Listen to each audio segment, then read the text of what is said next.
quite exhaustive yung sinabi ni NBI Director about the Southeast Asian Games.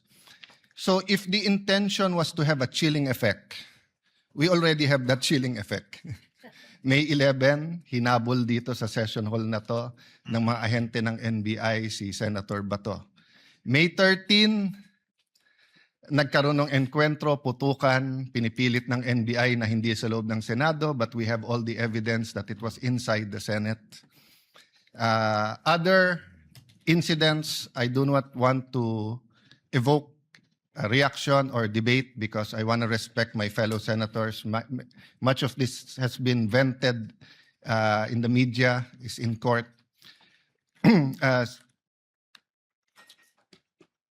Director Matibag has promised us that he will give us a warrant issued by the ICC, has promised us that he will hold his agents na nanggulpin ng isang OSAA. He will be the one to implement the contempt order and hold them in his office, but wala ditong natupad. So when I mentioned his name, his position the other day that it was bad taste, walang personal yun. I mean, regardless kung sinong, even if it was a secretary, an alter ego of the president who wrote the execution team or the defense team to say, pwede bang next week kasi may seminar, I would have said the same thing, di ba? Na, look at the gallery. Kompleto parati dyan from Congressman Ace Barbers to many Congressman Ridon. I won't name all of you, but you're busy people. But you think this is important, so you take time out and you are here. Di ba? Of course, the prosecution team, you have to be, you are here. We are here. Despite of many, many other important things, not only investigations, not only the flood control, not only the BIR, not only, we're also talking about the nation being prone to volcanic eruption, to yung bagyo, buti, well, nasalanta pa rin tayo ng bagyong Inday, ibang Inday ang pinag-uusapan natin dito sa impeachment. But still, we are here. So it was in good faith that I said, as an example, mukha namang masama kapag kayong isang bureau head. NBI director is a very important position, but it is a bureau. So if a bureau head, and tignan yung invitation, nakalagay sa invitation, or your representative, and we resolved it. So aksidente ba na yesterday, suddenly after I mentioned it, and after, during the weekend, many have been talking about na dapat ata hindi 16. So 21 na lang kami ngayon eh. So 2/3 of 21 is 7. Pag nabawasan pa kami ng 3, 13 na lang yon. Pero some will argue, mabawasan lang kami ng 1 o 2, baka 13 na rin yon kasi wala naman half person o 3/4 person. So all of these issues are valid. Question. The chilling effect is there, but am I intimidated? Wala na akong choice. Ilalabang ko na to, gagawin ko yun ang dapat kong gawin. Bumaliktad man yung sitwasyon, si President Marcos ang ini-impeach and I felt a certain way, ilalabang ko rin. Chief Justice man ang i-impeach, ilalabang ko rin. But for the record, Mr. President, go ahead and investigate. First of all, that's been investigated many, many times. COA, I'm not sure. I think the Office of the Ombudsman, ang nag-file pa ata, Chief of Staff mo eh. Senator Rob, I'm not sure, but parang may kaso na nun. Senator Drilon quizzed us here.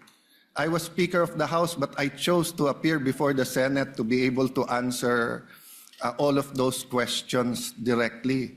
The SEA Games, paulit-ulit yan. Biktima na ng speakership ng 2019 yan. Nahuli namin yung PR na sinabi kikiam, pinakain daw mga Muslim ng baboy, when it was chicken longganisa na pinakain. Pero nasiraan na tayo sa Malaysia, Indonesia. The SEA Games gave us so much honor. So far, it is still the biggest SEA Games in history. Many of our athletes launched their career, even going to gold medals in the Olympics. Our athletic and our yung aquatic natin center in Clark is one of the best in the world. Ang nagsabi nito yung Israeli coach ng isang foreign team doon. But go ahead if you want to investigate. But I just want to put on record, mukhang misfire. Bakit? Yung sinasabi niyang infrastructure na walang bidding, first of all, the procurement law has many modes of procurement. So don't make it appear sa public na just because walang bidding, may anomalya na to. Okay. Secondly, bakit ko sinabing misfire? Hindi po sa I'm referring to Director ng NBI Matibag. I had nothing to do with the infrastructure. The chairman of the committee. In fact, I had to resign from the DFA because I was running for congressman during that time. So dun sa sinasabi ni Director Matibag na may congressional insertion to fund it, it's definitely not me because how could a non-member of the Senate or non-member of the House insert anything? Okay.